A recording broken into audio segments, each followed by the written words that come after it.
मैं प्रदीप कुमार मेरे सभी साथियों का, मेरे सभी प्यारे विद्यार्थियों का और जो भी नए साथी इस आज की वीडियो को देख रहे हैं, मैं उन सभी का तहे दिल से हमारे YouTube channel PK commerce classes पर बहुत बहुत स्वागत करता हूं।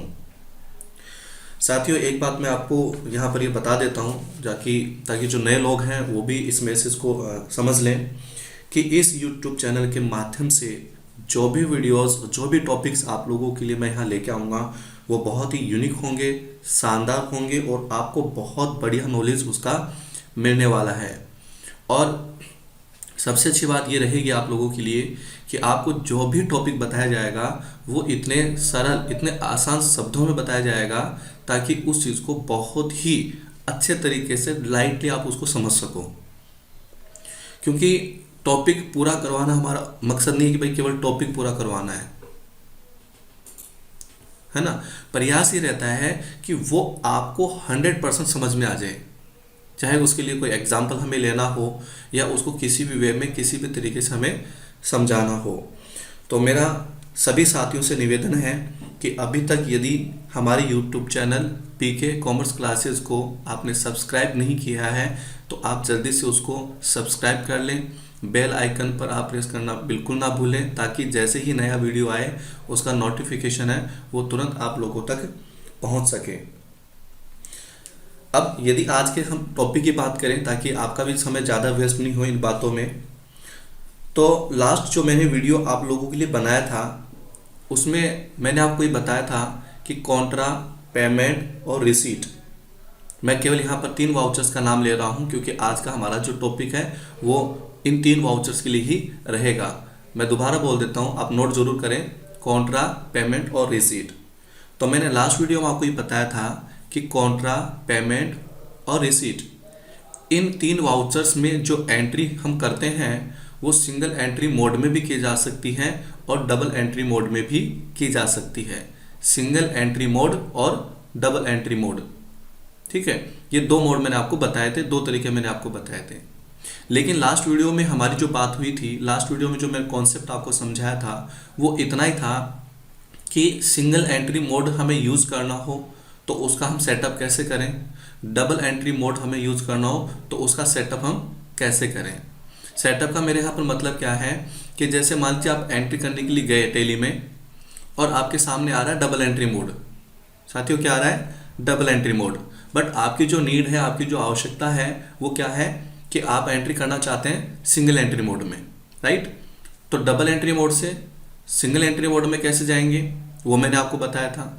और मान लीजिए अभी जो स्क्रीन आपके सामने आए वो आए सिंगल एंट्री मोड, बट आपको क्या यूज़ करना है? Double entry mode. तो आप उसको सिंगल एंट्री मोड से डबल एंट्री मोड में कैसे उसका सेटअप करेंगे ये मैंने आपको लास्ट क्लास में, लास्ट वीडियो में बताया था। और साथ साथ में ये भी बताया था कि जब ये सिंगल एंट्री मोड और डबल एंट्री मोड का कॉन्सेप्ट हम यूज़ करते हैं तो टेली एआरपी में इसका एक प्रोसेस अलग होता है और उसी काम को यदि हम टेली प्राइम में करना चाहें तो उसका प्रोसेस अलग होता है। तो जो भी साथी जिन्होंने लास्ट वीडियो नहीं देखा है, प्लीज़ मैं आप लोगों से रिक्वेस्ट करूंगा कि पहले आप उस वीडियो को ज़रूर देखें और उसके बाद आप इस वीडियो को देखेंगे तो आपको ये टॉपिक पूरा 100% क्लियर होगा और आपको समझ में अच्छे से आ भी जाएगा। तो जिन्होंने भी इसका लास्ट वीडियो, इस टॉपिक का लास्ट वीडियो नहीं देखा है, मैं डिस्क्रिप्शन में उसका जो है लिंक मैं शेयर कर दूंगा ताकि आप लोग पहले उस वीडियो को देखें और उसके बाद आप इस टॉपिक को, आज की इस क्लास को आप आराम से समझ भी जाएं। ठीक है साथियों, तो आप लास्ट क्लास को जरूर देखें और उसके बाद आप ये टॉपिक और ये वीडियो आज की क्लास का जो है वो आपको देखना है, राइट। अब बात ये करते हैं कि आज की क्लास में हम क्या सीखने वाले हैं। ठीक है, आज की क्लास में हम क्या सीखने वाले हैं। तो मैंने आपको बताया था, जो मेरा लास्ट वीडियो बनाया था मैंने आपको, ठीक है, कि अगली क्लास जो होगी यानी आज की जो क्लास हमारी हो रही है उसमें हमें यह समझना है कि हम डबल एंट्री मोड को कब यूज करें और कैसे यूज करें, सिंगल एंट्री मोड को कब यूज करें और कैसे यूज करें। तो सभी साथियों से मेरा निवेदन है कि वो इस वीडियो को यदि ध्यान से देख रहे हैं और वास्तव में टॉपिक को समझना भी चाहते हैं तो अपनी नोटबुक जरूर लेके बैठें आज और पेन आप जरूर साथ में रखें ताकि जो भी नई चीज़, नई शॉर्टकट की मैं आप लोगों के लिए लेके आऊँ तो आप उनको उनके अच्छे से नोट्स बना सकें। टॉपिक मैं शुरू करूँ उससे पहले एक बात और बता दूं कि हो सकता है कि आज का वीडियो थोड़ा सा बड़ा हो जाए, क्योंकि टॉपिक ही कुछ ऐसा है, और इसका भी यदि हम अलग अलग पार्ट बनाएंगे तो फिर ज़्यादा मज़ा नहीं आएगा, कॉन्सेप्ट इतना ज़्यादा क्लियर नहीं हो पाएगा। यानी एक टॉपिक का कॉन्सेप्ट यदि एक ही वीडियो में हो जाए, ठीक है, यदि वो ज़्यादा बड़ा नहीं हो तो ठीक है, मेरे हिसाब से बहुत बढ़िया रहेगा। तो हो सकता है थोड़ा सा वीडियो बड़ा हो जाए। आप वीडियो को कंटिन्यू देखें, बीच में स्किप ना करें, और वीडियो के एंड तक आप जरूर बने रहें ताकि 100% टॉपिक आपका क्लियर हो सके। राइट, अब हम शुरू करते हैं आज का टॉपिक। तो उसके लिए हम एक एग्जांपल ले लेते हैं। जैसा कि अब यहाँ पर आप स्क्रीन पर देख पा रहे हैं, मैंने यहाँ पर आपको एक छोटा सा एग्जांपल दिया था कि आप आज का टॉपिक बहुत अच्छे से समझ सकें। मैंने लिखा है purchase the flowing fix assets for office use. समझ गए होंगे शायद। आपने क्या किया है कि कुछ फिक्स असेट्स आपने परचेज करी है साथियों। क्या किया आपने? कुछ फिक्स असेट्स आपने परचेज करी हैं, जो स्थायी संपत्तियां होती हैं, फिक्स असेट्स, वो आपने खरीदी हैं। क्या क्या खरीदा है आपने फर्नीचर परचेज किया 10,000 रुपये जिसकी कॉस्ट लिखी हुई है। आपने एक मशीन भी खरीदी 20,000 रुपये की। कंप्यूटर आपने परचेज किया 15,000 रुपये का। उसी के साथ आपने प्रिंटर भी परचेज कर लिया 5,000 रुपये का। और उसी के साथ आपने चेयर्स भी परचेज कर ली, कितने रुपए की? 10,000 की। कहने का मतलब ये कि आपने 1, 2, 3, 4 और 5 असेट्स आपने एक साथ खरीदी है, और इन पांचों असेट्स के लिए जो बिलिंग हुई है, जो बिल बनकर आपके पास आया है, वो भी एक ही बिल है। यानी एक ही बिल के अंदर ये 5 असेट्स आपने खरीदी हैं, और इन पांचों का जो बिल नंबर होगा वो भी क्या है साथियों? एक ही है। तो कई बार क्या होता है कि बहुत सारे लोग ये बताते हैं, जब उनका सिखाने का तरीका होता है कि आप 1, 2, 3, 4 और 5 एंट्री भी कर सकते हैं। साथियों थोड़ा सा सोच के देखें कि जब इनका पेमेंट आपने एक साथ किया है, जब इनकी बिलिंग एक साथ हुई है, तो फिर हम इनकी 5 एंट्री क्यों करें? और जो टेली के यूज़र्स हैं, जो पहले से टेली को यूज़ करते आए हैं, उनको शायद अच्छे से पता होगा कि हम जब किसी भी वाउचर को एंट्री के लिए यूज़ करते हैं, जब हम किसी भी वाउचर को एंट्री के लिए यूज़ करते हैं, तो वाउचर का एक सीरियल नंबर होता है। वाउचर का एक सीरियल नंबर होता है। तो यदि आपने यहाँ पर 5 एंट्री करी तो 5 वाउचर नंबर अलग अलग होंगे। आप समझ पा रहे हैं मेरी बात को? यदि आप इसको फर्नीचर को परचेज करने की अलग एंट्री करते हैं, मशीन को परचेज करने की, कंप्यूटर को परचेज करने की, यानी आप इनकी 5 एंट्री अलग अलग करते हैं, तो इनका जो वाउचर नंबर बनेगा साथियों वो भी अलग अलग ही बनेगा ना। जबकि इनकी बिलिंग एक साथ हुई है, इनका पेमेंट एक साथ हुआ है, तो इस केस में फिर हम 2 वाउचर यूज़ करें, 5 वाउचर यूज़ करें, उसका कोई सेंस नहीं है। और हम एक वाउचर में भी ये काम आसानी से कर सकते हैं। साथियों ध्यान रखना, यहाँ पर जो मैंने एग्जांपल लिया उसमें मैंने बताया कि जो पेमेंट है वो कैसे हुआ है? कैश में हुआ है, यानी आपने पूरा पेमेंट कैश किया है। ठीक है, कितना? 60,000 रुपये। तो इस एंट्री को हम पेमेंट वाउचर में करेंगे साथियों। किस में? पेमेंट वाउचर में। ठीक है, और पेमेंट वाउचर में भी हम इसको 2 तरीके से कर सकते हैं। ध्यान से सुनिए, इस एक ही एंट्री को हम 2 प्रकार से कर सकते हैं। किसमें? पेमेंट वाउचर में। यानी ये एंट्री सिंगल एंट्री मोड में भी हो सकती है और ये डबल एंट्री मोड में भी हो सकती है। तो मैं एक एग्जांपल इसलिए आपके लिए रख रहा हूँ ताकि आप ये समझ सकें अच्छे से कि इस एंट्री को डबल एंट्री मोड में करेंगे तो कैसे होगी, और इसी को यदि हम सिंगल एंट्री मोड में करें तो ये कैसे हम करेंगे, ये काम कैसे होगा। तो चलो करते हैं आज का प्रैक्टिकल हम स्टार्ट। ठीक है, ये देखिए टेली प्राइम के ऊपर मैं आज का पूरा प्रैक्टिकल आपको बताने वाला हूँ, और जहाँ ज़रूरत रही वहाँ हम ERP को भी यूज़ कर सकते हैं। बट मैंने आपको बताया था लास्ट वीडियो में कि अब हमारे आगे के जितने भी नेक्स्ट वीडियो जो आने वाले हैं, जो आप लोगों के लिए बड़े यूनिक और शानदार रहेंगे, वो सभी के सभी हम टेली प्राइम के ऊपर रखने वाले हैं। क्लियर? तो देखिए अब एंट्री करने के लिए आपको कहाँ जाना होगा? वाउचर्स में। ठीक है, एंट्री करने के लिए आप कहाँ जाएंगे? वाउचर्स में। लेकिन सभी साथियों को पता होगा या नहीं पता तो उनको ये समझ लेना है कि एंट्री करने से पहले हमारे पास ये लेजर्स होना ज़रूरी है, क्योंकि एंट्रीज को हम तभी कर पाएंगे जब हमारे पास उससे रिलेटेड लेजर्स होंगे। यदि लेज़र नहीं है तो फिर एंट्री कैसे करेंगे? तो फिलहाल इस कंपनी में मैंने ये लेजर्स नहीं बना रखे हैं, तो पहले हम लेजर्स बनाएंगे और उसके बाद हम यूज़ करेंगे पेमेंट वाउचर को, और 2 तरीके से हम उसमें एंट्री करेंगे, एक तो सिंगल एंट्री मोड में और एक डबल एंट्री मोड में, ताकि उन दोनों का फ़र्क जो है, डिफरेंस है, वो आप अच्छे से समझ पाएँ।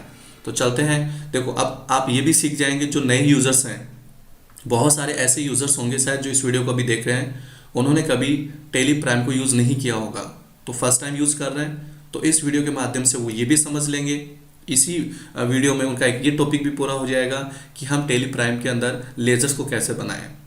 ठीक है, तो आप देख पा रहे होंगे कि अभी आपके सामने जो यहाँ पर क्या आ रहा है, gateway of Tally, gateway of Tally. और गेटवे ऑफ टेली पर जो फर्स्ट ऑप्शन आपको यहाँ पर दिखाई दे रहा है अंडर मास्टर्स, कौन सा, क्रिएट का, तो क्रिएट ऑप्शन को आप यूज करेंगे किसको, लेजर्स को बनाने के लिए। जबकि टेली एआरपी में क्या होता है कि गेटवे ऑफ टेली पर ऊपर पहले यहाँ पर फर्स्ट ऑप्शन क्या आता था, अकाउंट्स इन्फो का, तो आप अकाउंट्स इन्फो में जाकर और फिर लेजर बनाने के प्रोसेस को कंप्लीट करते थे। लेकिन अभी हम बात कर रहे हैं टेली प्राइम की, तो आपको क्या करना है, गेटवे ऑफ टेली पर जो क्रिएट आपको दिखाई दे रहा है ऑप्शन, उस पर आपको एंटर बटन प्रेस करना है, इसको सिलेक्ट करने के लिए, सिलेक्ट करके, ठीक है।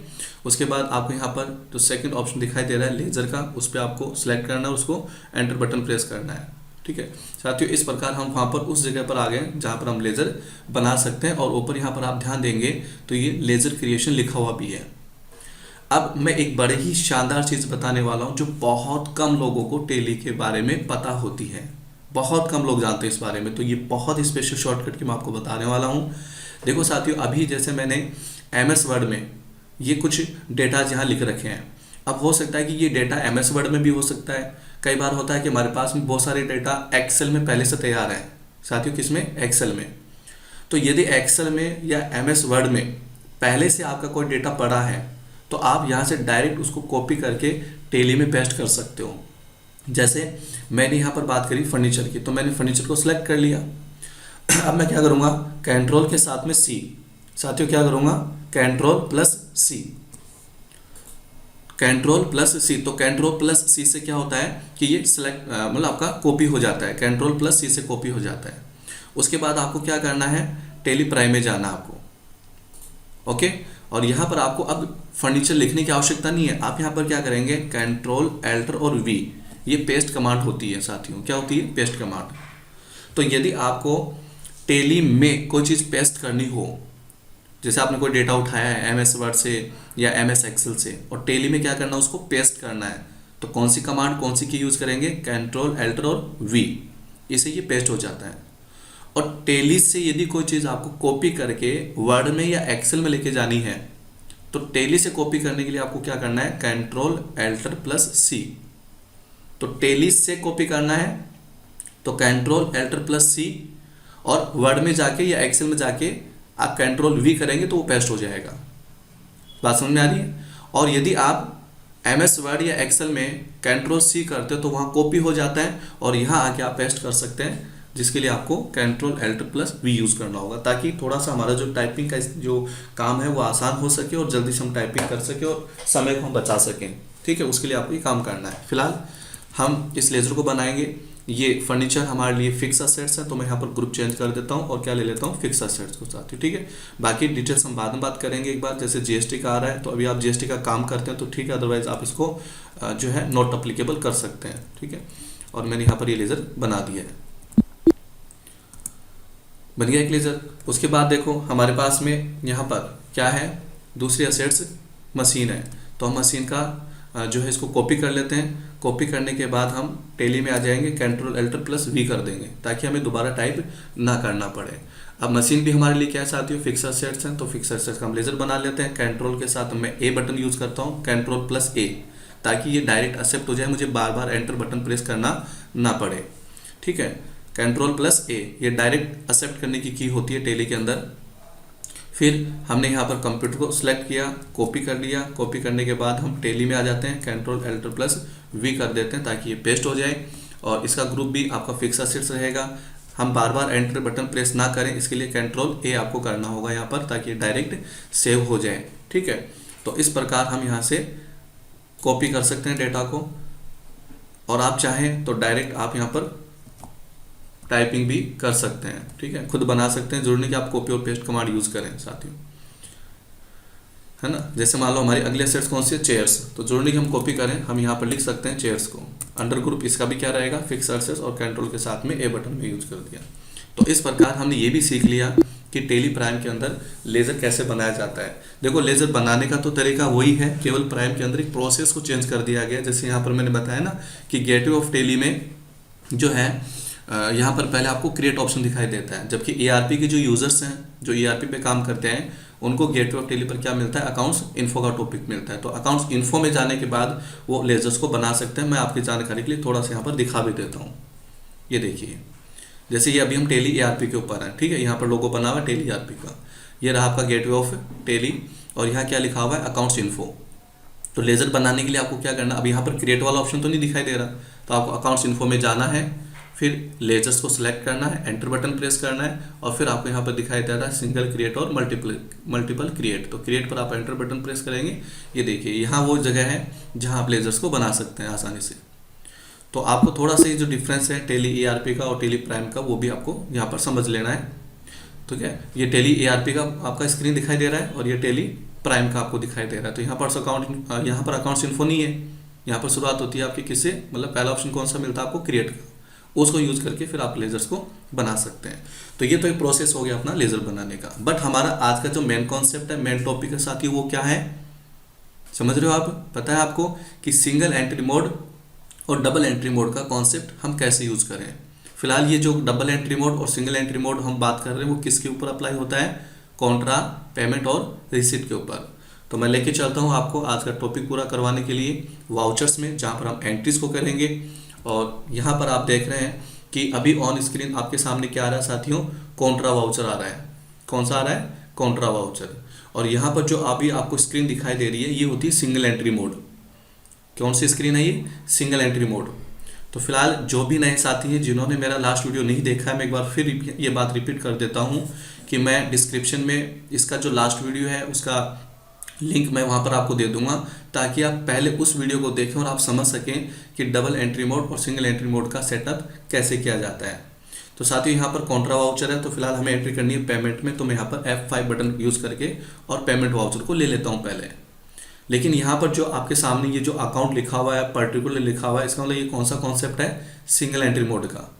और हमें क्या चाहिए, डबल एंट्री मोड। तो पहले हम इसको डबल एंट्री मोड में समझेंगे, फिर हम सिंगल एंट्री मोड पे आ जाएंगे, ताकि दोनों प्रैक्टिकल आपके आराम से अच्छे से पूरे हो सके और आप ये भी समझ सकें कि दोनों में से कौन सा किस तरीके से और कब हमें यूज़ करना चाहिए साथियों, ठीक है।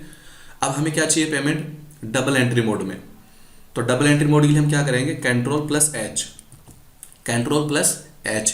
और ये कमांड मैं आपको बता रहा हूँ, ये शॉर्टकट के बता रहा हूँ टेली प्राइम के अकॉर्डिंग। फिर आपको यहाँ पर क्या करना है, डबल एंट्री मोड लेना है। क्या लेना है साथियों, डबल एंट्री मोड। क्लियर है।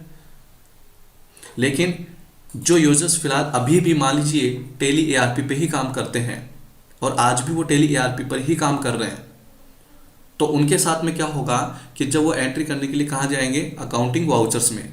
कहाँ जाएंगे साथियों, अकाउंटिंग वाउचर्स में। ये लो, और अब आप यहाँ पर देख पा रहे होंगे कि आपका जो ये जो पेमेंट वाउचर है, यहाँ भी कौन सा मोड आ रहा है, सिंगल एंट्री मोड।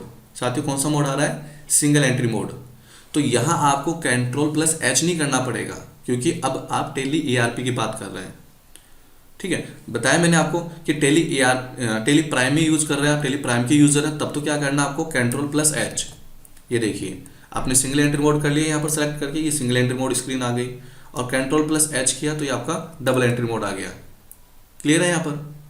लेकिन यदि आप टेली ERP की यूजर हैं और अभी आप टेली ERP को ही यूज कर रहे हैं और आपने देखा कि पेमेंट वाउचर आपका कौन सा है, सिंगल एंट्री मोड है, और आपको क्या चाहिए, डबल एंट्री मोड, तो अब आप यहाँ पर Ctrl+H नहीं करेंगे, क्योंकि हम टेली ERP की बात कर रहे हैं अभी।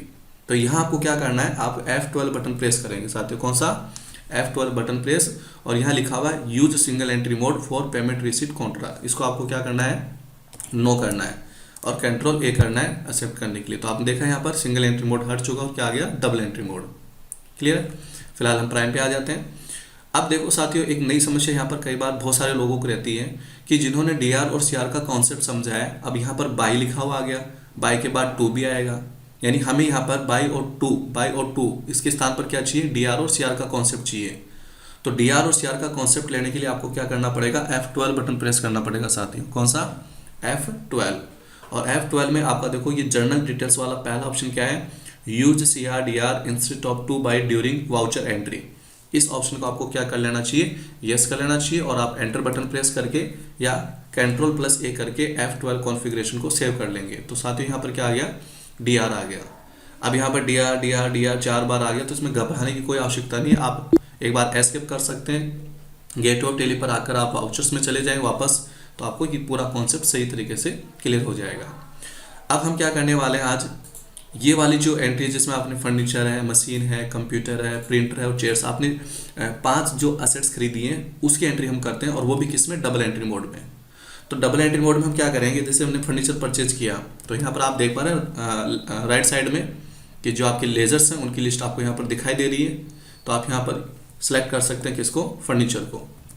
ये आपका फर्नीचर सेलेक्ट हो गया और डीआर हो रहा है, समझ में आ गया। ये डबल एंट्री मोड यूज कर रहे हैं हम, साथ ही कौन सा, डबल एंट्री मोड। और यहाँ पर हमने डेबिट कर दिया किसको, फर्नीचर को, और फर्नीचर का अमाउंट यहाँ पर लिख देंगे 10,000 रुपये।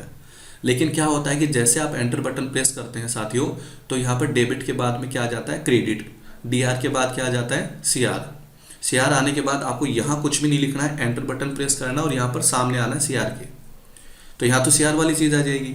लेकिन अभी हम बात कर रहे हैं मल्टी एंट्रीज की। देखो यहाँ पर हमने मशीन भी परचेज करी है, साथ में मशीन भी तो है ना, तो यहाँ पर मशीन को सीआर तो नहीं कर सकते। तो आपको क्या करना है, इस सीआर के ऊपर रहना है और डी बटन प्रेस करके डी लिखकर और एंटर बटन प्रेस करना है। यानी आपको यहाँ डी टाइप करना है, डी टाइप करने के बाद में आपको एंटर बटन प्रेस करना है। तो ये सीआर से क्या बन गया, डीआर। और डीआर में हम लिख देंगे मशीन। मशीन कितने खरीदी, 20,000 रुपये की, वो अमाउंट लिख देंगे। फिर दोबारा सीआर आ गया। अब समझना बात को थोड़ा सा, यानी जैसे आप डीआर के बाद एंटर बटन प्रेस करते हैं तो ऑटोमेटिकली क्या आता है, सीआर आ जाता है, और हमें उस सीआर को बदलना पड़ता है किसमें, डीआर में, चेंज करना पड़ता है। तो मैंने इसको फिर डी टाइप किया और एंटर बटन प्रेस किया, यानी सीआर को मैंने किस में कन्वर्ट किया, डीआर में। अगले सेट्स मैंने कौन सी खरीदी, कंप्यूटर, मैंने कंप्यूटर लिख दिया। कंप्यूटर का जो अमाउंट होगा वो आप लिख देंगे, तो फिर क्या होगा, सीआर आ जाएगा। यानी हमने 2 बार तो सीआर को पहले ही डीआर बना दिया है, 2 बार तो हमने सीआर को पहले ही डीआर बना दिया है। फिर हम यहाँ पर डी टाइप करेंगे, एंटर बटन प्रेस करेंगे, यानी सीआर को हमने क्या बना दिया, फिर डीआर कॉलम बना दिया, ठीक है। फिर हम यहाँ पर प्रिंटर को लिखेंगे, प्रिंटर का अमाउंट लिखेंगे, और देखो फिर क्या समस्या हुई, सीआर। अब आपको एक चीज़ समझाना चाहता हूँ मैं कि जब आप एंट्री डबल एंट्री मोड में करते हैं, जब आप काम डबल एंट्री मोड में करते हैं, तो आपको, मैं पेमेंट की बात कर रहा हूँ फिलहाल, केवल और केवल पेमेंट वाउचर की। तो डीआर के बाद क्या आ रहा है, सीआर ऑटोमेटिकली, देखा आपने। और हर बार आपको क्या करना पड़ रहा है, उस सीआर को कन्वर्ट करना पड़ रहा है किसमें, डीआर में। तो 1, 2 और 3 टाइम्स तो मैं ऑलरेडी उसको कन्वर्ट कर चुका हूँ। 3 बार तो हम सीआर को क्या बना चुके हैं, डीआर बना चुके हैं, ठीक है, क्योंकि हमारी आवश्यकता थी।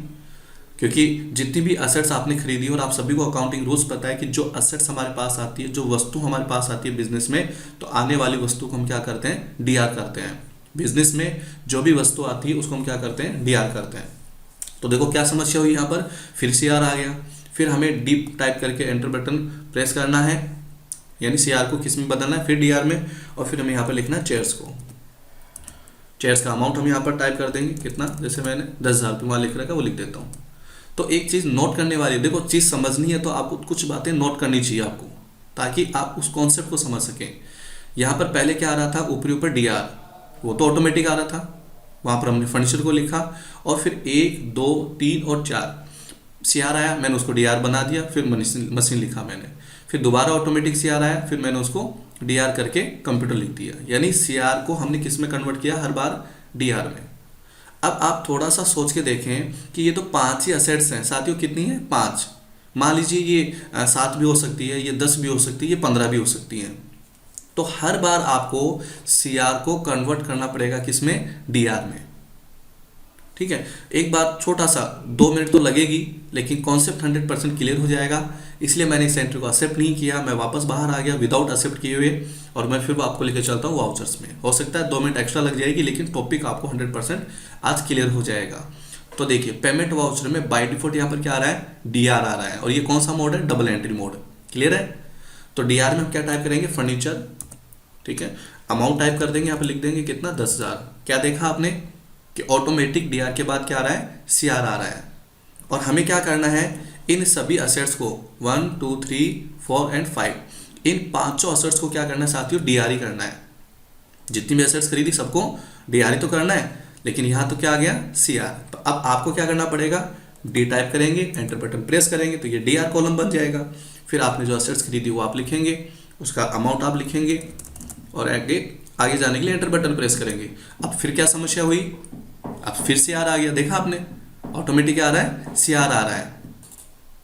ठीक है, ऑटोमेटिक तो सीआर ही आ रहा है। फिर आपको सीआर को क्या बनाओगे, डीआर बनाओगे, डी टाइप करके एंटर बटन प्रेस करोगे।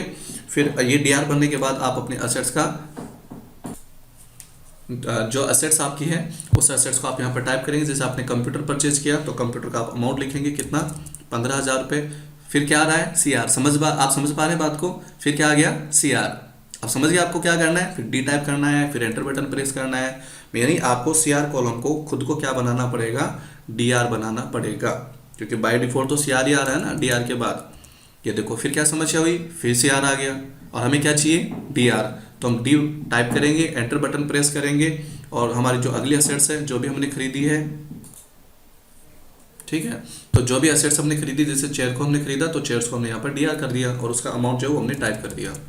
तो मैं बार बार कुछ बातें इसलिए रिपीट कर रहा हूँ, आप लोग ये ना समझे कि आपको ज़्यादा मतलब टाइम बढ़ाया जा रहा है, केवल और केवल इसलिए कि आप कॉन्सेप्ट को समझ सकें, है ना। हमें कोई जल्दीबाजी भी नहीं है कि भाई ठीक है बहुत ही शॉर्ट में हमने चीज़ को समझ लिया, ठीक है। टॉपिक तो समझ में है ना, बात तो समझ में है कि किस प्रकार से काम हो रहा है। तो यहाँ पर देखो फर्नीचर के बाद यहाँ पर क्या आया था, कॉलम सीआर का आया था। तो सीआर को हमने डीआर में कन्वर्ट किया, यहाँ डीआर में कन्वर्ट किया, यहाँ आपने डीआर बनाया, यहाँ डीआर बनाया और यहाँ भी आपने खुद ने डीआर बनाया। यानी आया तो सीआर का कॉलम था बट आपने उसको क्या बनाया, डीआर का कॉलम बनाना पड़ा ना आपको। और मैंने क्या कहा था कि ये तो चलो ठीक है, दो ही असेट्स हैं, 3 ही है, 4 या 5 है, ज़्यादा होती तो क्या करते, तो आपको हर बार सीआर को किस में बदलना पड़ता, डीआर में बदलना पड़ता, ठीक है। और फिर लास्ट में क्या करेंगे, यहाँ पर सीआर में क्या लिख देंगे, जैसे भी आपने मतलब जैसे पेमेंट किया होगा, आपने कैश पेमेंट किया तो आप कैश लिखेंगे, आपने चेक से पेमेंट किया तो बैंक लिखेंगे। फिलहाल जैसे हमने यहाँ पर कैश लिख दिया, साथियों समझना क्या लिख दिया, कैश, और कितना लिख दिया, 60,000 रुपये। इस प्रकार ये एंट्री हमने कर दी डबल एंट्री मोड में। किसमें कर दी, डबल एंट्री मोड में। लेकिन अब यही एंट्री यदि मान लीजिए हम सिंगल एंट्री मोड में करते तो काम कैसे होता, अब समझना इंपॉर्टेंट चीज़ को। और ये सिंगल एंट्री मोड का जो कॉन्सेप्ट है बहुत बढ़िया होता है, कई बार हमें इसको यूज़ करना पड़ सकता है और आपका समय भी इसमें बच जाता है। तो यदि आपको टाइम की सेविंग करनी है, आपको काम और अच्छा करना है, तो आप सिंगल एंट्री मोड भी यूज़ कर सकते हैं। ऐसा नहीं कि आप हमेशा डबल एंट्री मोड यूज़ करें।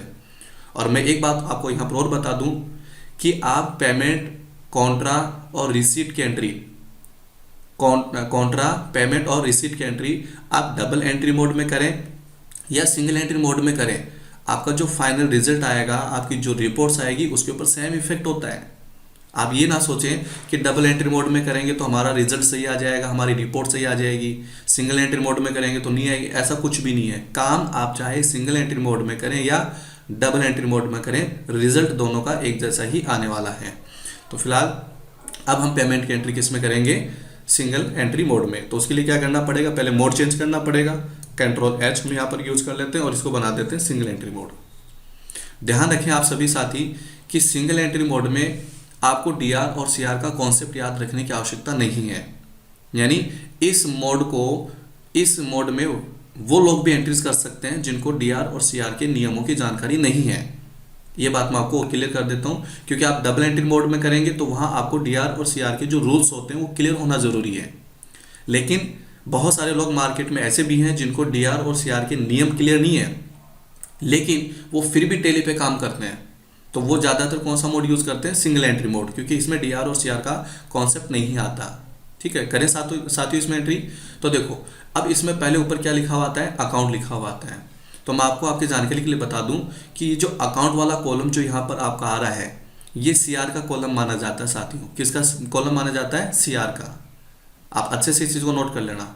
पेमेंट वाउचर में ये जो अकाउंट लिखा हुआ आ रहा है ऊपर, ये कौन सा कॉलम माना जाता है, सीआर का कॉलम। आपको कुछ नहीं बताना, केवल मैं आपको समझा रहा हूँ, आपको समझना है चीज़ को। ये सीआर का कॉलम माना जाता है। तो यहाँ सीआर में तो हम लिख देंगे, यानी हम आपको ये बताना है कि पेमेंट कैसे किया आपने। अकाउंट में आपको बताना है कि आपने पेमेंट कैसे किया। तो पेमेंट कैसे किया, कैश में, तो आपने कैश को सिलेक्ट कर लिया। क्लियर है। तो ये तो सीआर का काम हमारा ऊपर हो चुका है। अब आपको यहाँ पर उन सभी असेट्स के नाम लिखने हैं जो आपने परचेज किए हैं, और आपको बार बार सीआर को डीआर बनाने की या उसको कन्वर्ट करने की कहीं आवश्यकता नहीं है साथियों। तो जैसे मैंने यहाँ पर लिखा फर्नीचर, समझ पा रहे हैं यहाँ पर, और फर्नीचर का मैंने क्या लिखा, अमाउंट भी लिख दिया। नीचे फिर आपका कर्सर आ गया, तो अब आपको वो है ना जो कन्वर्ट करने वाला काम, कि आप बार बार सीआर को क्या बना रहे हो, डीआर बना रहे हो, वो आपको बनाने की आवश्यकता है ही नहीं। फिर आपने मशीन परचेज की, आपने मशीन का नाम लिखा, मशीन का आपने अमाउंट लिखा यहाँ पर, फिर आपको यहाँ पर नीचे कर्सर आ गया। ठीक है, तो आपको क्या करना है, बस असेट्स के नाम लिखना है, ठीक है, यानी जो लिस्ट आ रही है उसे सिलेक्ट करना है और आपको एंटर बटन प्रेस करना है। अब यहाँ पर वो टेंशन तो नहीं है ना कि हम सी आर आ रहा है और उसको क्या बना रहे हैं, डी आर बना रहे हैं। सी आर आ रहा है और हम डी आर बना रहे हैं, ये प्रॉब्लम आपकी सिंगल एंट्री मोड में नहीं होती। बस आपको सिंगल एंट्री मोड में इस प्रकार से एंट्री करनी है। तो ध्यान रखिएगा कि यहाँ पर्टिकुलर के नीचे जो कुछ आप लिखोगे, पर्टिकुलर के नीचे जो कुछ आप लिखोगे साथियों, वो तो माना जाएगा डी आर। ये मान लिया जाएगा कि वो डी आर हो रहा है, ठीक है, आप डी आर कर रहे हैं उसको, क्योंकि ये डी आर की जगह होती है। मैंने क्या कहा, आप नोट करें, पर्टिकुलर कॉलम के नीचे जो जिस लेजर को आप सेलेक्ट करोगे, पर्टिकुलर कॉलम के नीचे जिस लेजर को आप सेलेक्ट करोगे वो डी आर माना जाएगा, यानी वो क्या हो जाएगा, अपने आप डी आर हो जाएगा। तो आपको डी आर करने की आवश्यकता नहीं है, ये डी आर की जगह होती है। आप अच्छे से नोट कर लें इसको, है ना। और ऊपर अकाउंट में आपने बता दिया कि आप पेमेंट कैसे कर रहे हैं, कैश कर रहे हैं। अब यहाँ पर चाहे आप 5 लिखें, चाहे 10 लिखें, 15 लिखें, 50 लिखें, अब यहाँ पर वो समस्या नहीं है, हमें वो टेंशन नहीं है, या हमारा वो टाइम खराब नहीं हो रहा। कौन सा, कि हम सी आर को किस में कन्वर्ट करें, डी आर में। सी आर को किस में कन्वर्ट करें, डी आर में। वो समस्या यहाँ पर बिल्कुल भी नहीं होगी। तो हमारा काम थोड़ा सा जो है ना ईजी हो जाता है, काम फास्ट हो जाता है, ठीक है, यदि हम एंट्री किस में करते हैं, सिंगल एंट्री मोड में। किस में करते हैं, सिंगल एंट्री मोड में, ठीक है। तो इस प्रकार उम्मीद करता हूँ कि आपको ये चीज़ तो आज अच्छे से क्लियर होगी कि सिंगल एंट्री मोड में हम एंट्री कैसे करें और डबल एंट्री मोड में हम काम कैसे करें, एंट्री कैसे करें, ठीक है। अब हो सकता है कि बहुत सारे साथियों को ये जो सिंगल एंट्री मोड है ये अच्छा भी लगे कि सर अच्छा तो कॉन्सेप्ट है, क्योंकि इसमें हमें बार बार है ना D R D R D R D R D R नहीं करना पड़ता, क्योंकि उसमें सी आर आता है और कन्वर्ट करके डी आर लेते हैं इसमें। तो हो सकता है कि अच्छा भी लगे, लेकिन मैं एक चीज़ यहाँ पर और क्लियर कर देता हूँ सभी साथियों को। हो सकता है आज का वीडियो थोड़ा सा बड़ा हो जाए, लेकिन पूरा कॉन्सेप्ट क्लियर, कॉन्सेप्ट जो है वो आज के इस क्लास में क्लियर हो जाएगा आपको। अब ध्यान से सुनना, आपने ये जो 5 असेट्स खरीदी, सपोज मान लीजिए कि आपने जो है कैश पेमेंट तो किया साथियों, कितना, 50,000। कैश पेमेंट तो कितना किया, 50,000। और फिर बाकी का जो पेमेंट है साथियों वो आपने कर दिया चेक से। बाकी का जो पेमेंट है साथियों वो आपने किसने कर दिया, चेक से,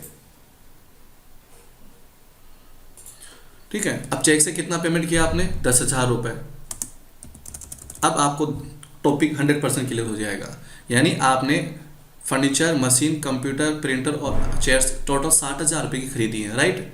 लेकिन आपने कुछ पेमेंट तो किया कैश में जैसा कि 50,000 रुपये, और कुछ पेमेंट आपने किया चेक से जैसा कि 10,000 रुपये। पेमेंट तो हमने पूरा 60 ही किया ना। तो मैं सभी साथियों को यहाँ पर ये बता देता हूँ, अच्छे से समझ लेना आप इस बात को आज, कि यदि इस प्रकार से आपने पेमेंट किया है कि थोड़ा बहुत पेमेंट आपका कैश हो रहा है, थोड़ा बहुत पेमेंट आप चेक से कर रहे हैं, ठीक है, तो इस केस में आप सिंगल एंट्री मोड यूज़ नहीं कर पाएंगे साथियों। इस केस में आप सिंगल एंट्री मोड यूज़ नहीं करेंगे। क्यों, कारण क्या उसका, क्योंकि आप यहाँ देखिए ये जो अकाउंट वाला कॉलम है, अब यहाँ तो आप या तो कैश लिख सकते हैं, या तो आप यहाँ पर कैश लिख सकते हैं, या फिर आप यहाँ पर आपका जो बैंक का लेजर है कोई भी हो सकता है, जैसे मैंने SBI बैंक बना रखा, आपका कोई और बैंक हो सकता है। तो आप यहाँ पर या तो आप कैश को सिलेक्ट कर सकते हैं, ठीक है, तो ये आपका CR माना जाएगा, या फिर आप यहाँ पर अपना बैंक अकाउंट सेलेक्ट कर सकते हैं जो CR माना जाएगा। ऊपर जो आप लिखोगे अकाउंट में वो CR माना जाता है। बात समझ में आ रही है आपको। यानी आप दोनों अकाउंट एक साथ सेलेक्ट नहीं कर सकते कि आप कैश भी कर लो और बैंक भी कर लो। तो इस केस में इस प्रकार का यदि कोई कॉन्सेप्ट आ रहा है, इस प्रकार का यदि कोई आप काम कर रहे हैं, तो मैं आपको यही सलाह देना चाहूँगा कि आप सिंगल एंट्री मोड यूज़ ना करें। इस केस में आपको क्या करना है, डबल एंट्री मोड यूज़ करना साथियों। हो सकता है कि आपको सिंगल एंट्री मोड आज बहुत अच्छा लगा होगा, लेकिन इस केस में आप सिंगल एंट्री मोड यूज़ नहीं कर पाएंगे। तो मैं एक बार यहाँ पर Ctrl+H करके डबल एंट्री मोड ले लेता हूँ, और देखिए मैंने यहाँ पर लिखा फर्नीचर को मैं अमाउंट लिख देता हूँ, यहाँ पर DR को मैं यहाँ पर मशीन लिख देता हूँ कि हमने मशीन परचेज की कितने रुपए की, 20,000 की। और अब देखो फिर CR आ गया ना यहाँ पर डबल एंट्री मोड में। पर थोड़ी सी समस्या होती है कि यहाँ पर ज़रूरत के हिसाब से हमें कई बार CR को बार बार क्या बनाना पड़ता है, DR बनाना पड़ता है। कैसे DR बनाएंगे, D आप टाइप करेंगे और एंटर बटन प्रेस करेंगे, और अगली जो असेट्स आपकी रहेगी आप उसका नाम लिखेंगे जो भी आपने एक ही बिल में परचेज की होगी, ठीक है। 15,000 फिर आपका CR आ गया, तो आप इसको D टाइप करके एंटर बटन प्रेस करेंगे, आपके असेट्स का नाम लिखेंगे, उसका अमाउंट लिखेंगे साथियों। फिर क्या आ गया, CR, फिर D टाइप करके इसको DR बनाएंगे, और फिर अपनी असेट्स का नाम लिखेंगे, उसका अमाउंट लिखेंगे, एंटर। अब देखिए यहाँ पर सीआर आ गया, तो इस सीआर में आप यहाँ पर कैश लिखेंगे, तो पूरा पैसा हमने कैश तो नहीं दिया ना, पूरा पैसा हमने कैश तो नहीं दिया। जैसे मैंने यहाँ पर एग्जांपल में क्या लिखा है कि कैश पेमेंट तो हमने 50,000 ही किया है और बाकी का पेमेंट हमने चेक से दे दिया। तो अब आपको यहाँ पर कैश के सामने तो कितना लिखना है साथियों, 10,000 रुपये लिखना है, ठीक है। और यहाँ पर फिर दोबारा सीआर आ जाएगा, यानी अब जितना चाहे उतना आप सीआर भी कर सकते हैं, ठीक है। और यहाँ पर मैं अपने बैंक अकाउंट को सिलेक्ट कर लेता हूँ। आपका कोई भी बैंक अकाउंट हो सकता है, किसी और नाम से हो सकता है, जैसे मैंने एसबीआई बैंक किया साथियों, ठीक है। तो यहाँ कितना लिखा मैंने, 50,000 रुपये। और आप ये कहते हैं कि नहीं सर कैश पेमेंट तो कितना हमारा 50,000 रुपये, तो आप 50,000 आप यहाँ लिख दो, कोई दिक्कत नहीं है। और चेक से पेमेंट आपने कितना किया 10,000, तो आप यहाँ लिख सकते हैं। यहाँ पर ये भी हो सकता है कि आपका जैसे मान लो कैश पेमेंट आपने 50,000 कर दिया और एसबीआई बैंक है उसका आपने चेक दे दिया केवल 7,000 रुपये का, साथियों किसका दे दिया 7,000 रुपये का, ठीक है। यहाँ पर कुछ बैंक की डिटेल्स आपको देनी होती है जो आप अच्छे से जानते हो पहले से। फिर आपको सीआर पे आना है और दूसरा बैंक आपका और भी हो सकता है, जैसे मान लो मैं फॉर एग्जांपल यहाँ पर एक लेजर बना लेता हूँ, कौन सा, पीएनबी बैंक का, ठीक है साथियों। और इसको मैं बना देता हूँ किसके अंडर में, बैंक अकाउंट्स में। तो ये हमारा एक लेजर और बन गया। तो देखो आपने क्या किया, पेमेंट तो 60,000 ही किया ना, लेकिन कुछ पेमेंट कुछ पैसा आपने कैश दे दिया, एसबीआई बैंक का चेक आपने 7,000 रुपये का दे दिया और पीएनबी बैंक का चेक आपने 3,000 रुपये का दे दिया। पेमेंट तो 60,000 ही हुआ ना। तो डबल एंट्री मोड में काम करने का एक फ़ायदा ये भी होता है कि इस प्रकार से यदि हमें ज़रूरत पड़े तो हम कॉन्सेप्ट को यूज़ कर सकते हैं। लेकिन साथियों यहाँ पर मैं एक चीज़ और बताऊँ कि यदि इसी एंट्री को हमें करना होता सिंगल एंट्री मोड में, तो मैंने कंट्रोल एच करके पहले इसको सिंगल एंट्री मोड बना लिया। तो अब आप सोचो कि यहाँ पर ये जो आपका अकाउंट वाला कॉलम आ रहा है, आप क्या लिख सकते हैं, या तो आप कैश लिखेंगे, यहाँ पर राइट साइड में आप ध्यान देंगे जो लिस्ट ऑफ लेजर्स है, आप यहाँ पर किसको सिलेक्ट करेंगे, या तो कैश को, या पीएनबी बैंक को, या एसबीआई बैंक को। तीनों लेजर तो आप एक साथ सिलेक्ट नहीं कर पाएंगे। हाँ, मेरे कुछ जो साथी हैं मार्केट में जो सिखाते हैं टैली को, उनका बड़ा अच्छा अंदाज होता है टैली सिखाने का, और वो कई बार स्टूडेंट को ये भी बता देते हैं, उनकी एक सलाह होती है स्टूडेंट को, वो पता है कैसे प्रैक्टिकल करते हैं कि बच्चों आप एक काम कर सकते हो, जितना पेमेंट आपने कैश किया, देखो उनका बताने का तरीका, लेकिन ऐसा आपको बिल्कुल नहीं करना है। वो क्या बताते हैं कि जितना पेमेंट आपने कैश किया, कितना 50,000, तो पहले 50,000 वाली एंट्री कर लो, किसमें, सिंगल एंट्री मोड में। वो इस तरीके से बताते हैं। और फिर आप सिंगल एंट्री मोड में एक एंट्री कर दो, इन असेट्स को कितने में खरीद रहे हो, 10,000 में। अब आपको कैसे पता चलेगा कि 10,000 में कौन सी असेट्स आपने चेक से खरीदी है, कौन सी असेट्स आपने कैश में खरीदी है, इतनी तो डिटेल हमारे पास में है ही नहीं। और सपोज ये डिटेल होती भी कि फर्नीचर के लिए जो पैसा है वो तो हमने दिया चेक से, और बाकी का जो पेमेंट है वो हमने दे दिया कैश। देखो 20 और 15, 35, 5, 40 और 10, 50। हो सकता है कि मशीन, कंप्यूटर, प्रिंटर और चेयर्स, इनका पेमेंट कितना बन रहा है, 50,000। बाई लक संयोग हो जाता है कई बार ऐसा, तो 50,000 आपने पेमेंट किससे दिया, कैश से। और जो फर्नीचर आपने खरीदा 10,000 रुपये का, उसका पेमेंट कैसे किया, चेक से। तो वो क्या सलाह देते हैं, उनका बड़ा अच्छा अंदाज होता है टैली करवाने का। क्या बोलते हैं वो कि आप 50,000 जो कैश पेमेंट वाली वो एंट्री अलग कर दो, 10,000 रुपये जो चेक से पेमेंट किया उसकी एंट्री अलग कर दो। किस में साथियों, सिंगल एंट्री मोड में। यानी वो कहते हैं कि सिंगल एंट्री मोड में कितनी एंट्री कर लो, 2 कर लो। तो साथियों एक बात बताओ, यदि आप सिंगल एंट्री मोड में 2 एंट्री करोगे तो आपका ये जो वाउचर का सीरियल नंबर होता है, क्या ये नहीं बदलेगा। जैसे मान लो सपोज मैंने यहाँ पर आपको, यहाँ पर मैंने कैश बता दिया और आपने यहाँ पर क्या किया, फर्नीचर को छोड़ दिया और बाकी को लिख लिया। जैसे आपने लिखा मशीन को, तो मशीन का अमाउंट आपने लिख दिया। फिर आपने यहाँ पर अगले असेट्स खरीदी, कंप्यूटर, तो आपने कंप्यूटर का अमाउंट लिखा। अब आपको बार बार डीआर नहीं करना पड़ता, यहाँ पर थोड़ा सा जो है इजी भी होता है ये काम आवश्यकता के हिसाब से, ठीक है। प्रिंटर आपने सेलेक्ट किया, ठीक है, 5,000 रुपये का। और उसके बाद आपने चेयर्स परचेज की, आपने चेयर्स लिखी, कितने रुपए की, 10,000 रुपये की। तो इस प्रकार आपका ये कैश पेमेंट हो गया कितना, 50,000 रुपये। अब जैसे आप इस एंट्री को एक्सेप्ट करेंगे साथियों, तो आप यहाँ पर ऊपर ध्यान दें, एक्सेप्ट करने से पहले अभी फिलहाल पेमेंट का जो सीरियल नंबर है वो कितना है, 5 है। और जैसे ही एंट्री सेव हो जाएगी तो सीरियल नंबर कितना हो जाएगा, 6 हो जाएगा। फिर आप यहाँ पर लिखेंगे, जैसे आपने पेमेंट किया, एसबीआई बैंक का चेक आपने दिया, किसके लिए, फर्नीचर के लिए, और फर्नीचर का अमाउंट आपने लिखा। तो आप खुद थोड़ा सा समझे इस चीज़ को कि जब आप इस प्रकार से काम करेंगे साथियों, तो यहाँ तो आपने क्या किया कि इनकी बिलिंग एक साथ हुई थी, इनकी बिलिंग एक साथ हुई थी, एक साथ आपने इनको परचेज किया था। तो फिर इनका वाउचर नंबर यहाँ पर हम अलग अलग कैसे कर सकते हैं कि आधी एंट्री अलग वाउचर में कर लो और आधी एंट्री फिर दूसरे वाउचर में कर लो। क्योंकि वाउचर नंबर एक 5 बन चुका और अब वाउचर नंबर कितना बन रहा है, 6 बन रहा है। तो इस प्रकार से तो वाउचर 2 हो गए एक ही काम के लिए। तो आप लोगों को ऐसा कभी नहीं करना है, यानी हम चाहते हैं कि एक ही वाउचर में ये पूरा काम हो जाए। तो अब फाइनली मैं आपको एक चीज़ बता देता हूँ, आपको, ठीक है, क्योंकि अब थोड़ा सा आप कंफ्यूज भी हो गए होंगे कि सर ये तो समझ में आ गया कि डबल एंट्री मोड में एंट्री कैसे करनी है, हमें ये भी बहुत अच्छे से समझ में आ गया सिंगल एंट्री मोड में एंट्री कैसे करनी है, लेकिन थोड़ा सा कंफ्यूज भी हम हो गए कि कैसे क्या करना है। तो एक सिंपल सा कॉन्सेप्ट मैं आपको बता देता हूँ। आप सिंगल एंट्री मोड तभी यूज़ करें जब पेमेंट एक ही तरीके से हुआ है, यानी आपने पूरा पेमेंट या तो कैश किया हो, या पूरा पेमेंट आपने अपने SBI बैंक से किया हो, या पूरा पेमेंट आपने अपने PNB बैंक से किया हो, या कोई भी बैंक जो आपका हो सकता है। तो पेमेंट करने का केवल एक ही मोड है, एक ही तरीका है, कैश या कोई और। तो मैं तो आपको ये कहूँगा कि आप एंट्री सिंगल एंट्री मोड में कर लें, लेकिन जैसा कि मैंने आपको दिखाया कि कुछ पेमेंट हम कैश कर रहे हैं, कुछ पेमेंट हम चेक से कर रहे हैं, और चेक में भी क्या कर रहे हैं, अलग अलग बैंक के चेक हम दे रहे हैं। तो उस केस में आपको वो जो कॉन्सेप्ट है उसके लिए आपको कौन सा मोड यूज़ करना पड़ेगा, डबल एंट्री मोड आपको यूज़ करना पड़ेगा। तो ऐसा नहीं है कि सिंगल एंट्री मोड अच्छा नहीं है, सिंगल एंट्री मोड हमें यूज़ नहीं करना चाहिए। बहुत सारी ऐसी जगह होती हैं, बहुत सारे केसेस ऐसे होते हैं जब हमारे लिए सिंगल एंट्री मोड बहुत ही अच्छा होता है, जो हमारा समय बचा देता है, हमारा काम थोड़ा सा ईजी बना देता है। कैसे ईजी बना देता है, तो मैं आज की इस क्लास को यहाँ पर कंप्लीट करूँ उससे पहले एक छोटा सा मैं एग्जांपल और दे देता हूँ, ताकि 100% मेरी कोशिश ये कि आज ये टॉपिक 100% आपका क्लियर हो जाए, दोबारा आपको इस टॉपिक को कभी दोबारा और क्लासेस की नहीं लेनी पड़े।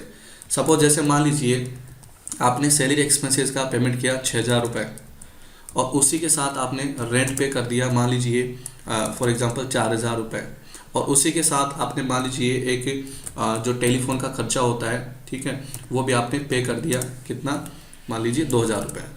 तो अब देखो आपने पूरा पेमेंट कितना पे किया, आपने 6, 4, 10 और 12,000 रुपये। तो अब ये वाली जो एंट्री है ये आप डबल एंट्री मोड में भी कर सकते हो, सिंगल एंट्री मोड में भी कर सकते हैं, समझ गए आगे। लेकिन मान लीजिए मैं ऐसे कह दूं कि आपने कैश पेमेंट तो किया कितना, 10,000 रुपये या 11,000 रुपये तो आपने कर दिया कैश पेमेंट, और बाकी के लिए आपने क्या किया, जो आपका बैंक अकाउंट है, फॉर एग्जांपल जैसे मैंने यहाँ लिखा SBI बैंक, तो 1000 रुपये आपने उसे दे दिए। तो यदि अब पेमेंट मैंने अलग अलग टुकड़ों में बता दिया कि कैश पेमेंट भी हो रहा है और चेक से पेमेंट भी हो रहा है, तो इस केस में आप कौन सा मोड यूज़ करेंगे, double entry mode, right, double entry mode. और मैंने ये कह दिया कि नहीं, पूरा जो पेमेंट आपने किया है कंप्लीट, वो आपने किससे किया है, चेक से ही किया है साथियों, पूरा पेमेंट किससे किया है, चेक से, ये लो। तो इस केस में अब आप खुद फ्री हैं, आप ये एंट्री डबल एंट्री मोड में भी कर सकते हैं, और ये एंट्री आप सिंगल एंट्री मोड में भी कर सकते हैं, ठीक है। तो मैं एक बार करके बता देता हूँ फाइनली। जैसे आप यहाँ पर गए वाउचर्स में, और ये कौन सा मोड आ रहा है, single entry mode. Double entry mode करना हो तो क्या करोगे, Ctrl+H और डबल एंट्री मोड। यहाँ पर क्या होने वाला है, देखो मैं एक बार बाहर ले आता हूँ और वाउचर्स में ले चलता हूँ। ये डबल एंट्री मोड आ रहा है, तो यहाँ पर हमें लिखना पड़ेगा सैलरी। अब सैलरी का लेजर हमारे पास है ही नहीं, तो हम एल्टर के साथ C यूज़ करेंगे और यहाँ पर सैलरी टाइप कर लेंगे, या फिर मैंने आपको कॉपी पेस्ट का तरीका बताया वो भी आप यूज़ कर सकते हैं। सैलरी हमारे लिए इनडायरेक्ट एक्सपेंसेस है, तो मैंने इनडायरेक्ट एक्सपेंसेस यूज़ किया, और कंट्रोल के साथ मैं A कर देता हूँ एक बार, ठीक है। और सैलरी का अमाउंट हम लिख लेंगे, तो सैलरी का अमाउंट हम कितना रखा, 6000 रुपये। अब देखो क्या समस्या है, समझ गए आप, यहाँ CR आ गया, फिर इसको हमें DR बनाना पड़ेगा, फिर हम ये लेज़र बना लेते हैं कौन सा, रेंट एक्सपेंसेस का। इनडायरेक्ट एक्सपेंसेस में जितना भी रेंट आपने पे किया उसका अमाउंट आप यहाँ लिखेंगे। फिर क्या आ गया, CR, समझ पा रहे हैं आप डबल एंट्री मोड को, फिर CR आ गया, फिर आप DR इसको बनाएंगे खुद, और एल्टर C करके मैं लेज़र बना लेता हूँ क्योंकि मेरे पास ये लेज़र नहीं है, ठीक है। तो टेलीफोन एक्सपेंसेस का लेज़र हमने बना लिया, किसके अंडर में, इनडायरेक्ट एक्सपेंसेस में, और जितना भी आपका अमाउंट होगा वो आप यहाँ पर टाइप करेंगे। और CR में अब देखो आप यहाँ कैश लिख सकते हो। अब हो सकता है कि आपने कैश पेमेंट तो कितना किया, 10,000, और बाकी के लिए आपने क्या किया, SBI बैंक का चेक दे दिया, कितना, 2000 का। क्लियर है। तो इस प्रकार आपकी फैसिलिटी डबल एंट्री मोड में यूज़ कर सकते हो। और मान लीजिए पूरा पेमेंट आपने कैश ही किया, तो पूरा पेमेंट आप कैश या पूरा पेमेंट आप चेक से भी कर सकते हैं, राइट। तो ये तो हमने एंट्री किस में करी, डबल एंट्री मोड में। लेकिन यही काम हमें सिंगल एंट्री मोड में करना हो तो कैसे करेंगे, तो Ctrl+H कर लेते हैं, सिंगल एंट्री मोड। और क्या फ़ायदा होने वाला है, और मैंने आपको बताया, फिर नोट करवा रहा हूँ, ये अकाउंट का जो कॉलम है साथियों किसके लिए होता है, CR के लिए। यहाँ जो लिखोगे वो CR माना जाएगा। तो यहाँ आपको ये बताना है कि आपने पेमेंट कैसे किया। तो मान लो आपने पेमेंट किया कैश, किस चीज़ का पेमेंट किया, सैलरी का, ठीक है, सैलरी का अमाउंट आप यहाँ लिखेंगे। फिर क्या पेमेंट किया, रेंट, तो रेंट आप लिखेंगे, ठीक है। अब देखो इसमें क्या फ़ायदा हो रहा है, समझ में आ रही है अब आपको बात। इसमें क्या फ़ायदा हो रहा है कि इसमें आपको D R D R D R D R D R D R नहीं करना पड़ रहा बार बार। जो लिखोगे वो यहाँ पर ऑटोमेटिक अपने आप क्या माना जाएगा, डी आर ही माना जाएगा, वो अपने आप डी आर हो जाएगा, आपको उसको डी आर नहीं करना है। तो इस प्रकार ये एंट्री आपकी हो गई सिंगल एंट्री मोड में। और साथियों जो काम मैंने आपको पेमेंट वाउचर का एग्जाम्पल लेके बताया है, ठीक है, यही काम, इसी प्रकार का काम आप रिसिट वाउचर में भी कर सकते हैं और इसी प्रकार का काम आप कॉन्ट्रा वाउचर में भी कर सकते हैं। तो साथियों आज का वीडियो थोड़ा सा जो है बड़ा ज़रूर हो गया है, ठीक है, लेकिन एक ही वीडियो में यदि ये सारी चीज़ हो जाए तो मेरे हिसाब से ज़्यादा बढ़िया रहेगी आप लोगों के लिए। इसलिए मैंने प्रयास किया कि एक ही क्लास में आज का ये पूरा टॉपिक आपका 100% क्लियर हो जाए। तो उम्मीद करता हूँ आज का टॉपिक और आज की क्लास, आज का लेक्चर आपको बहुत अच्छा लगा होगा। बहुत सारी चीज़ें आपने आज की इस वीडियो से सीखी होगी। जितनी भी शॉर्टकट कीज मैंने बीच बीच में बोली हैं आप उनको ज़रूर नोट करें, क्योंकि शॉर्टकट की जब हम यूज़ करते हैं तो हमारा काम और जो है ना ईजी हो जाता है और काम करने की स्पीड भी हमारी बढ़ जाती है, ठीक है। फिलहाल जो मैंने प्रैक्टिकल टेली प्राइम में बताया है, यही प्रैक्टिकल, ऐसा ही प्रैक्टिकल आप टेली ERP में भी कर सकते हैं। बट ये ध्यान रखें, ये आपको समझना है कि जो डबल एंट्री मोड और सिंगल एंट्री मोड को चेंज करने का जो कॉन्सेप्ट है वो टेली प्राइम में अलग होता है और टेली ERP में अलग होता है। तो साथियों आज का वीडियो इतना ही, आज की क्लास इतनी ही। फिर भी यदि किसी साथी को, किसी स्टूडेंट को किसी भी तरीके की आज की इस क्लास में जो भी आपने बातें पढ़ी उसमें कहीं भी आपको कोई समस्या आ रही है, कोई ऐसी चीज़ जो आपको समझ में ही नहीं आई या आप कंफ्यूज हैं, तो आप कमेंट में आप अपना सवाल रख सकते हैं, मैं उसका जवाब आपको ज़रूर दूंगा। और ज़रूर बताएं आपको कहाँ पर दिक्कत आ रही है, कोई चीज़ ऐसी जो आप जानना चाहते हैं। और फिलहाल यदि अभी तक किसी ने हमारा YouTube चैनल सब्सक्राइब नहीं किया तो आप सब्सक्राइब करना बिल्कुल ना भूलें। और वीडियो पसंद आया हो तो आप लाइक ज़रूर करें और शेयर ज़रूर करें, मैक्सिमम आप शेयर करें ताकि ये मैसेज और लोगों तक भी पहुंच सके। ये इतना अच्छा शानदार जो टॉपिक मैं आज आप लोगों के लिए लेके आया वो और लोगों तक भी पहुँच सके। और सब्सक्राइब करते समय बेल आइकन आप प्रेस करना बिल्कुल भी ना भूलें। वीडियो के एंड तक आप लोग बने रहें, इसके लिए आप सभी का थैंक यू।